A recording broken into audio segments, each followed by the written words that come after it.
Hello everyone, I hope things are great with you. In the coming weeks, I'll be doing videos on traumas. Okay, traumas, well, first let me define trauma. Trauma can be seen as two things. One is a physical trauma. Say if you get an accident or you fall or you've been beaten up, that is a physical trauma, which is not what I'm going to speak about. I'm going to speak about the second part, which is the emotional trauma. Okay, these are the cases that I received as an astrologer and life coach over the years, and how I managed to help these clients, and I'm happy to say that a very high percentage of my client have recovered from this trauma. And of course, there are some people who are yet to be recovered, but I'm trying my best. But of course, it is an effort that requires not just on the motivation level, not just the remedy, but the person himself or herself, right? But okay, so I'm going to speak about trauma, different traumas, and in this video, I'm going to speak on the trauma that of bullies. So I have many clients over the years who came to me and said they need help. Okay, they have been to psychological treatment, psychiatry, and other stuff, motivational and stuff, but they are still unable to overcome those disturbing experience which has changed their identity. They are not who they seem they are. Sometimes you would see these kind of people in your life as well. I mean, do you see them very moody? You see them changing their identity. Sometimes they're overly happy, sometimes they're overly sad, sometimes they're rude, sometimes they're nice, because they have an identity crisis because of certain disturbance or certain problems that they have, and has curbed their expression. We are emotional beings. We need to express our emotion. When we are cornered and when we are pushed and we are not given the opportunity to express our emotions, then it creates a real problem, which is what we call as trauma, right? So today I'm going to speak about bullies. Now, there are different types of bullies, right? So that is something that we need to first ask. As an astrologer, these are the things that I would ask my clients. First of all, there are basically 5 things I'll ask. Okay, the first thing is about fear. Do they have any kind of fear or not? A fear is not just scared of ghosts or spiders or whatnot, but did they develop phobias? Phobia is like the zenith of fears, right? Like for example, my mother, when she was young, she saw a python swallowing a baby, right? And as far as I could remember, even like showing like this to her, she will freak out. And so it has created such it has tattooed in her mind when it comes to snakes and pythons. She just can't take it because it is such a disturbing experience that she had, and she saw this when she was young, right? And that creates even more an impression. It embeds it. It's etched in her mind for good. And so like that, we need to ask, what are the fears that they have, or what are the phobias they have developed over the years, number one. Okay.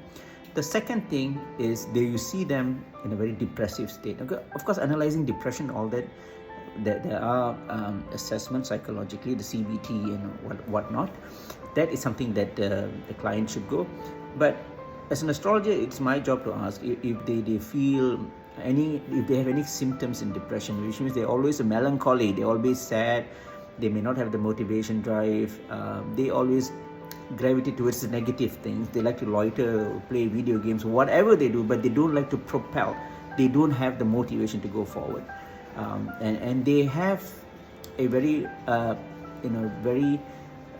down, I would say, opinions on things. They always either argue about stuff, or they always give a bad impression on things. They are not really a positive people. Okay, and of course those are signs of depressions and anxiety. Now the third thing is whether they are short-fused or not. Do they get angry very easily, right? They get sometimes frustrated most of the time, even while driving, watching a TV, whatever, right? Whatever they do, so speaking to your friend, there's always a sense of frustration, a sense of agitation in them, and some will be violently angry as well, right? There'll be abuse, and things like that. The fourth will be they are unable to concentrate. Very short span of concentration. Reading a book will be a problem. Even watching a show, speaking to a friend, they always move things very fast. Okay, they do this one, the next second they're doing something else. They keep changing and moving things, and that is another thing that you need to check. And the fifth thing that I check is about trust. These people who have been bullied, right, have problems with trusts. They cannot trust people easily. And what happens when you don't have trust? Well, relationship problems, right? A relationship and bond is created from the basis on the foundation of trust. If there's no trust, then there's no relationship. There's always problems coming up every time because it doesn't have the foundational bridge, which is trust. And these people, they do have that as well. So I'm telling you based on the data that I've seen over the years, from my, and I'm saying literally thousands of clients since 2014 and before that as well. So these things comes back and again as a pattern, which is why these 5 things, right? Fear, depression, anger, trust issues, and also concentration. These are the 5 things that I see again and again happening for people who have been bullied. Now, how do you map this into astrology? All right. So number 1, we look at fear. Fear is the realms of Rahu. Okay, you need to look at where Rahu is and how Rahu is afflicting this person. Understanding where the grahas are and in which position they are, and from there coming up with analysis. I'm not going into deep technical matters here. I'm just sharing with you a little bit. Look at where the grahas are. For fear, it's Rahu. For depression and anxiety, that is the moon. Okay, it's always the moon, right? And the third will be to anger. Anger is Mars. Look at the positions of Mangal or Mars, where it is. And the fourth is problems with concentration, Mercury. And the fifth is trust. Trusting someone is very important, and that's the sun. Trust is the sun, okay, Surya Bhagavan. So you need to look at all these grahas, where they are, especially the nakshatras behind the scene that's actually causing all these problems and the afflictions and their drishtis and their argalas. This is so many things. But the point is that when somebody comes to you, if you're an aspiring astrologer, someone comes to you with this kind of cases, this is how you should deal with them.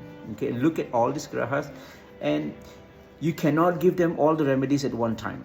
It'll be overwhelming and it'll just drop the whole thing. Remember, they're already low in motivation, depression, all that. It has a problem with their neurotransmitters, most importantly the neuromodulators in the way that the brain's which is functioning, right? The sparks which are going on. It's always an upheaval, which is why once they're happy, they're always happy, or they're sad means they're totally sad. They either work day and night, or they are just dormant, watching TV the whole day. So remember, it's a very complex thing, and I always suggest to my clients first to go and check and to see if there's, from the medical standpoint, if everything is okay. And then if nothing happens, nothing works, or if they are not really happy with how things are because with medicine and all that, and then you can proceed with the help. So okay, this is just a little bit about how I deal with people when it comes to bullies. I hope this video will be informational for you. If it's so, please, if you like it, please, or if you know someone who's going through trauma or bullying, I hope you can share with them. It'll be informational. So thank you. Wishing you a pleasant day ahead.